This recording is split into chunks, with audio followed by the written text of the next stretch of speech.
Eddie Grant in a moment, but first I want to bring a conversation to you that I had with Gurpreet Kaur. At least some people call her Gurpreet, others Jasmine. And if you're thinking to yourself, well, why? It's because she converted from Christianity to follow Sikhism. She's a Black American who, as you all hear, became more and more unhappy with some of the things that she was hearing, or more unable to believe some of the things she had grown up with in the church, and found an affinity with the Sikh community.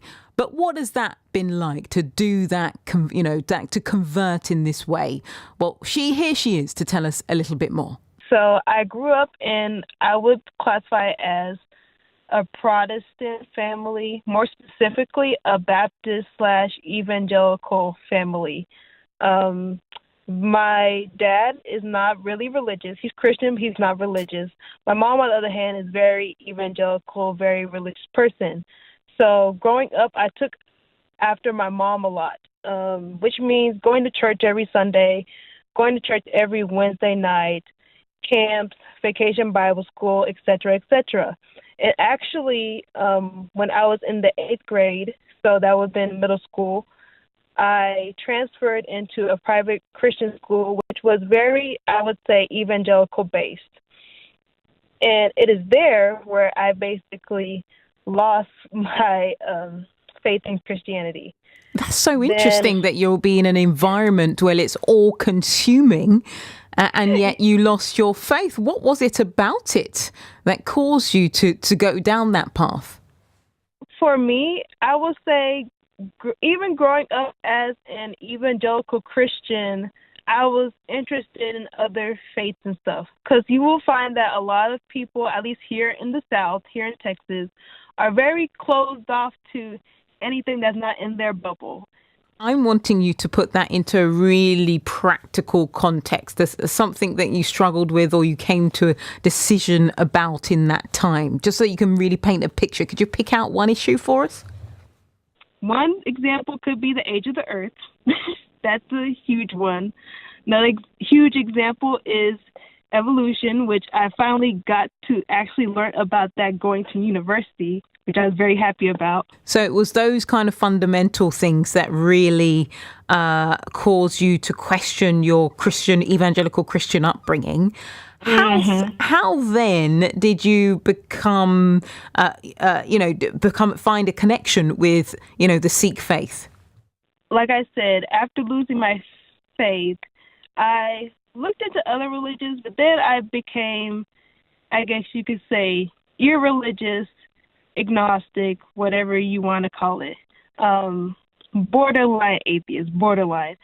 Then, actually, my last year of public school, I transferred out of my private Christian school, not for reasons related to religion, but other reasons. And I came into contact to this girl who I'm still best friends with till today. And I discovered that Sikhism was a thing through her because she is Punjabi and she's Sikh and stuff. And of course, Sikhs don't preach, they don't proselytize. So many people in America, actually a lot, do not know that Sikhs exist or that Sikhi is a thing. So when I found out about it, I was like, okay, that's cool. Let me look more into this. I read this one Shabad, or in English it's called hymn, right? And it was saying something about truth. I don't remember exactly what it was, but it was saying something about truth. And that just struck me to my heart, to my core. And I was like, I feel like this is the path, like, God is leading me down. So that winter break, I became a Sikh. I told my best friend about it, and, we were all happy. Gurpreet Kaur here on BBC Radio Berkshire, and a Black American woman who converted from Christianity to Sikhism. We are going to hear a little bit more of Gurpreet's story after a classic from Eddie Grant. I wonder, as somebody who A, came from that evangelical background, and B, fundamentally you will be different when you walk into a room filled with Sikhs because of your skin colour. How were you accepted by that community? For me, it's like, first of all, it helps when you have connections from the get-go, that they can help you get connected to people in the community. Because, of course, people in the community, especially the older ones, they're either going to be, suspicious, but not in a bad way, kind of like, who is this girl? Or some of them might be like, like, why is she here and stuff like that.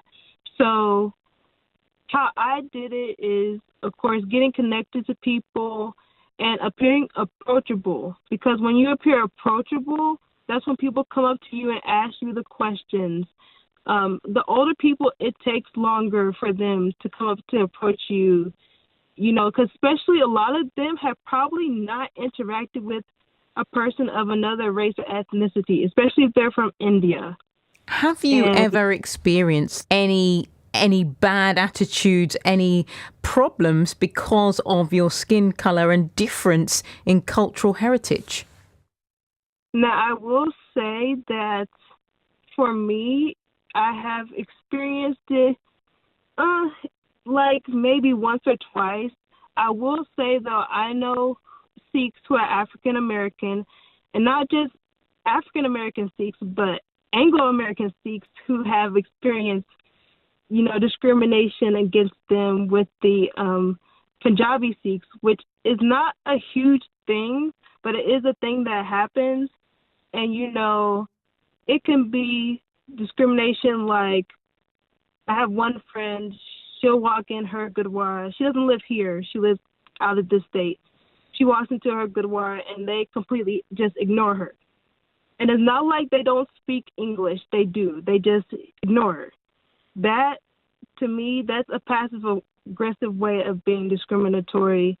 I have another friend in Houston. He's an African-American Sikh. And, he said one time an auntie told him that, oh, you can't be a Sikh because you're this. And which is obviously not true. But it's remarks like that, it's actions like that, I guess you could say African-American Sikhs as well as Anglo-American Sikhs have to deal with. It's funny because we've got a huge Sikh community here in our area in Slough, with many Gurdwaras, very healthy, vibrant Sikh community. And I have visited many times and I was made to feel welcome. However, there was one occasion where I went into this particular Gurdwara and a man came up to me, asked me what I was doing there. And I explained I was from the BBC and I was, finding out more about what they were doing in the community and everything. And he said to me, do you know what I tell my grandson about you? And I thought, well, I've never met you before. What are you talking about? And he said, well, I tell him that black people are people who are a little bit too oven cooked. So that's not just a Sikh thing. I've heard, like the example you just used, that's an Indian mentality. Like, that's across the board, irregardless of religion, which, Sikhi teaches equality, right? No matter what your color, race, stuff like that is. But at the same time, the Punjabi Sikh community in some countries, in some areas, are still struggling with the caste system. It's contradictory to the religion. Because I just wonder, as somebody who's just trying to connect with the faith, I mean, it took me back when he said that. And I just tried to see it in a context of somebody who was coming from a different generation to me and perhaps didn't realise how offensive his comments were. But I wonder if I was trying to connect with the community and they were judging me on my skin tone, I don't know if I'd feel that comfortable. For me, I tell people that is the minority. Now, you're going to run into those people no matter where you go. The majority, the vast majority of the Sikh community, I would say, is very welcoming and are not, I guess you could say, ignorant like that. That's what I would have to say about that. Let's end on a positive note, tell me about what is wonderful to be part of this community. Because the other thing I saw in Slough was, there was a sports centre and there was all kinds of incredible things happening there at the sports centre, and there was support in education and all kinds of wonderful things. What do you see as the benefits of someone who has converted in this way? For me, the benefit is, one, Sangat, or our community. Sangat is a huge thing that is pushed in Sikhism. These people are basically like my family now, in all honesty. Have fed me, hungry college student, we need to eat.